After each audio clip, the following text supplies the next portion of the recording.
Throughout the history of motorsports, only one driver has managed to complete the double duty, or the double: Tony Stewart in 2001. But he's not the only driver to have attempted so. Several drivers have tried to achieve this and failed. This weekend, we will see Kyle Larson attempt to accomplish the double duty, but he will be facing some challenges throughout the weekend. Before we continue, let's first understand what the double means in motorsports. In the United States of America, NASCAR and IndyCar are the most popular motorsport series. The Coca-Cola 600 race in NASCAR is the most iconic race of the series. It's also the longest race in a NASCAR season. Winning this race is considered to be a huge accomplishment. In IndyCar, the Indy 500 race in Indianapolis is considered to be one of the most iconic races in the world. For decades, both the Indy 500 and the Coca-Cola 600 were held on the same day. In 1992, the Charlotte Motor Speedway installed floodlights in their arena, making night races possible. Thanks to this, organizers were able to push the Coke 600 to a later time, so it wouldn't overlap with the Indy 500. Since this happened, several drivers attempted to take part in both races. When the driver competes in both these races on the same day, it's considered to be the double. However, it's not as easy as it sounds. It includes a stressful itinerary with almost no time to rest. And subscribing to us includes a sure-shot way to getting the latest news on NASCAR, so you know what to do. Don't miss out on the action. When a driver attempts a double, he will not only have to travel between the circuits for the race alone, but also the qualifying sessions and practice sessions. They will also have to take part in several formalities before and after the races. This year, Kyle Larson attended the first practice session for the Indy 500, which took place on the 14th of May, a Tuesday. Following this, Larson attended every single practice session, which took place on a daily basis, until qualifying, which took place on the 18th, a Saturday. There are a total of 2 rounds for qualifying for the Indy 500. The first one took place on Saturday, while the final qualifying took place on Sunday. The first qualifying session went on all day from 11 a.m. to 6 p.m. For this day, Kevin Harvick stood in for Larson for the qualifying for the All-Star race. Since the All-Star race is not part of the regular season, Larson could afford not to attend qualifying. The next day, Larson had another practice session for the Indy 500 before the second qualifying, which would be the final round for pole position. The final round of qualifying went from 3 p.m. to 6 p.m. Larson was able to place his McLaren in 5th position to start the race this weekend. After completing his qualifying round, Larson took a helicopter that took him to a private jet waiting at the airport in Indianapolis. He then took a 90-minute flight to Charlotte in time for the All-Star race, where he finished 4th. After completing the All-Star race on Sunday, he had to go back to Indianapolis to take part in the 8th practice session before the race. Going into this weekend, Larson will have another very hectic schedule. On the 24th of May, which is Friday, he will have to take part in the final practice session before the race. On Saturday, he will have no events scheduled for the Indy 500. This will give him time to head to Charlotte for the practice and qualifying session for the Coke 600. On Sunday, Larson's day will start in Indianapolis as he prepares for the much-anticipated Indy 500. The race is scheduled to start at 11 a.m. If everything goes well without too many delays, the race should be completed in 5 hours, by when the clock strikes 4 p.m.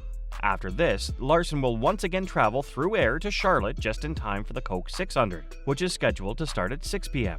Considering that the travel time from Indianapolis to Charlotte is around 90 minutes, he will only have 30 minutes or less to prepare for the race after landing in Charlotte. The Coke 600 will last for another 5 hours or more. So on Sunday, Kyle Larson must be mentally prepared to drive 1,100 miles in 10 hours. Considering the pace of the respective cars and the track layouts, Larson will have to complete the Indy 500 at an average of 168 miles per hour, and then the Coke 600 at around 120 miles per hour. It's going to take a lot of effort from Larson if he hopes to cover the 1,100 miles, not just physically but also mentally. But even if Larson is able to withstand the physical and mental stress that comes along with this, there is one thing that could stand in his way: the weather. According to the weather prediction, there's an over 70% probability of rain throughout the day of the Indy 500. This means that there is a strong possibility of the race getting delayed. This would make it difficult for Larson to make it back to Charlotte for the Coke 600 to complete the double. Even after a delayed start, the cars will be much slower when compared to the cars on a dry track. Hence, the race could go on until 5 p.m., which could spell trouble for Larson's chances of completing the double. And if he's not able to make it for the Coke 600, his chances to qualify for the playoffs would also be in jeopardy. According to the regulations, a driver will have to compete in all the races in the regular season in order to qualify for the playoffs. However, NASCAR does give out waivers on certain occasions. This is usually given when a driver is injured and unable to drive the car. But will Kyle Larson qualify for this waiver? This season, Kyle Larson is one of the favorites to win the Cup Series championship. Winning the title this season would make him a two-time Cup Series champion. NASCAR is also grooming Larson to be the face of the sport. So there's a high chance that NASCAR would give the waiver to the driver of the number 5 car. However, there are some fans who think that Larson should not be given the waiver, as it would set a bad precedent and encourage drivers to take part in other racing series outside NASCAR. While there is a point here, Larson is attempting to complete the double, which has not been achieved by most drivers.